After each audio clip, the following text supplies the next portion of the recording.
It's a really simple book and it's an easy read. It's about the simplicity of being at all, by which I mean being not what some supposedly sacred text or enlightened master says you ought to be. And so, hearing that, you must then willfully strive to become, but being what one is in this very moment, which requires no effort at all, nor any will. It's just about being here as we are now, all of us sitting here. What I mean by that is just to relax into the suchness of this moment, which is all we ever have, any of us. So this is a book about awakening from the fantasy of being something else, something better than one is right now in this moment. It's a book about snapping out of what I call the trance of transcendence, to find oneself awake, aware, and alive right now, here, in this very moment, which is all we ever have. This is the only moment one must deal with, and it is the only moment one ever can deal with. Now, the title of this book, The 10,000 Things, is an old phrase in Chinese philosophy, which refers to the endless infinity of the manifest world. And so the book begins with an epigraph, a quotation from the 8th century Zen teacher, Ithai Dojin, which says, "To study the self is to forget the self. To forget the self is to be enlightened by the 10,000 things."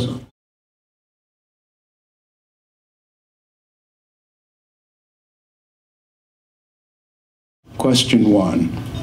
What makes us unique, Robert? I can't see myself as just awareness when I know there are components to me that seem set in stone. I understand that I am not empathy, curiosity, or adventurousness, but it feels as if empathy, curiosity, and adventurousness are core parts of my personality, without which I am not me. I guess I don't understand the difference between self and personality. They seem to work in tandem. I am probably not doing a good job of explaining myself. I don't see how we are all just pure awareness. I think our propensities create the filter through which occurrences and events pass and are interpreted, and that filter will always be there, won't it? Question 2. Robert, I see my cup of tea and reach out to grab it. I feel the surface of the cup, and it seems as if I both control and own the limb that reaches and touches the cup. Clearly, this does not always apply, as in reflex action, or when one acts unconsciously, like when driving a car. But insofar as it does happen, it seems to me to be fundamental and basic, less a belief than a sensation. I'm not trying to start a conversation about agency or the self in the ultimate sense.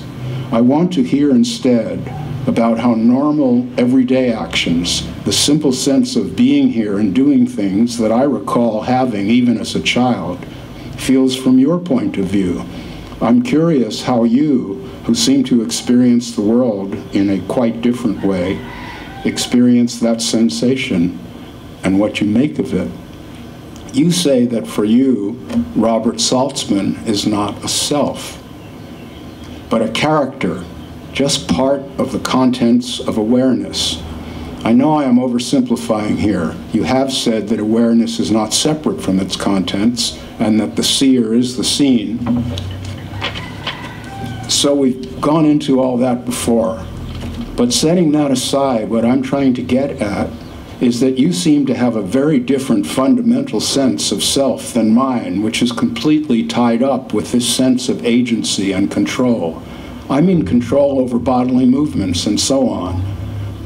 That feeling of control shores up the sense of being a separate agent, and this sense of being the agent, owner, and controller of one's actions isn't just a belief or a thought. I cannot quite define it, but neither can I imagine being without it. I have heard that feeling separated from one's own thoughts and actions is a symptom of schizophrenia. But how is this different from schizophrenia? To be specific, do you have the feeling of being in control of your actions and behaviors? And if so, does awakening change that feeling from what it was before? These questions come from a perspective that sees a myself living in the world, a myself located at the center of that world, interacting with and dealing with that world, which it calls the outside world. I understand that. Even most schizophrenics understand that perspective. I'm not ignorant of that general consensus, but I'm not defined by it. The experience of being here at all, regardless of what I am or what I am said to be by others, amazes me. This immensity of universe, even the small part of it of which we humans are aware, astonishes me. The fact that there is something rather than nothing seems beyond miraculous. I cannot even begin to define myself with respect to all of that, much less be defined by society's rather naive consensus on the subject. So, while playing along to some extent with that consensus may be necessary, my moment-to-moment experience is entirely different. For me, world and Robert are not separate. They are one and the same substance, arising together, codependent, and entirely inseparable. Without Robert, there is no world. Without the world, there is no Robert. Suppose you see a tree, branches, leaves, and trunk. You walk right up to the tree and assess the texture of its bark, which feels rough and rasping. Very likely, you view the tree as existing out there somewhere and consider the roughness you perceive to be a fixed quality of its bark. That point of view is taught to us from birth, so most of us take it as a given, an indisputable fact. I am in here, being the way I am, and the tree is out there, being the way it is. Now, if you take that view as a given, I cannot possibly unravel this. So if you are interested in these matters, do not imagine that you know anything about what myself is or isn't. Start out with a clean slate, which means the conviction that you know nothing at all about myself or the tree. You ask if I have any feeling of control, and if that has changed along with awakening. I'll get to that. But frankly, no matter what I say, you will never know what it is like to be me. If you try to get a handle on my experience so that you can experience it too, you won't. So this is not about my experience, but yours. When you touch the bark of that tree and say to yourself, that bark feels rough, where is that roughness located? Is it located out there? No, it is located in the neurons of the brain, is it not? Or if neurons sounds materialistic, then let's say the roughness is located in mind, whatever that is. There may be a separate object called tree out there, but who could possibly know whether there is or isn't such an object, or even know what such a question really means? O chestnut tree, great rooted blossomer, are you the leaf, the blossom, or the bowl? O body swayed to music, O brightening glance, who could know the dancer from the dance? Yeats. But even if there is a tree out there in some ultimate sense, a tree I mean that exists separate from your perception of it, you are never actually seeing it. All you know is mind. The tree you see is an impression upon mind, so you know impressions, not trees. The roughness you feel is a quality not of trees, but of mind, just as redness and tartness are qualities, qualia, not of apples, but of mind. Whether the tree even exists apart from mind, or what, if any, are its essential qualities, is unknown and entirely mysterious. If you can keep from stamping your foot and insisting that, of course, there is a tree out there, this is not difficult to understand. All it really takes is an open mind. The ability to consider these matters not in terms of what you already think you know, but freshly. So roughness is not a quality of a perceived object called tree, but a quality of perception itself, which takes place in mind. If you don't see that, please don't keep reading. Instead, ponder the idea until you have a feeling for it. I'll repeat that. Roughness is not a quality of a perceived object called tree, but a quality of perception itself, which takes place in mind. Now, Robert is just like a tree. He seems to exist, but where? Where is Robert located? He is, I say, located in the very same place as the tree, in mind. Tree is an impression in mind, and Robert is an impression in mind. No difference. Okay, you may say, I get that. Robert and the tree are not out there somewhere. Both Robert and the tree are objects in mind. But still, Robert, it is your mind, your unique mind, in which they are located, isn't it? No, it is not my mind. I don't own it. I cannot control it. It will not mind me. It seems to flow like water all over the place. Nothing will keep it contained. I cannot force mind to stop coming up with thoughts and images. And like a mirror, whatever is put in front of mind seems to be reflected instantly, whether myself likes that or not, and with no effort or intention anywhere to reflect anything. So the notion of my mind and your mind seems questionable. Is there a myself that has a mind? Or is myself better understood not as a possessor of mind, but as a collection of impressions in mind, like the tree? For all we really know, the answer could be neither. Among tech workers, for example, a popular meme considers myself to be a simulation running on software in some faraway future. They really mean it. From my perspective, that seems a far reach, but I am in no position to say that it is wrong. We do not know what mind is. When a child first glimpses her image in a mirror, her mother may say, "See, that's you." Those words are the start of a lifelong social conditioning about what myself is, the supposed entity that comes into the world when a body is born. Awakening is a word for the moment in which that kind of conditioning melts away, leaving the concept of myself undefined and empty. Awakening is like a shift of focus in which self and world, body and mind, somehow merge into one inseparable happening. Change of focus is a common occurrence in the everyday world. Think of the optical illusion that seems to switch abruptly from the face of a beautiful young girl to the visage of a hag. There is nothing particularly earth-shaking in a shift like that.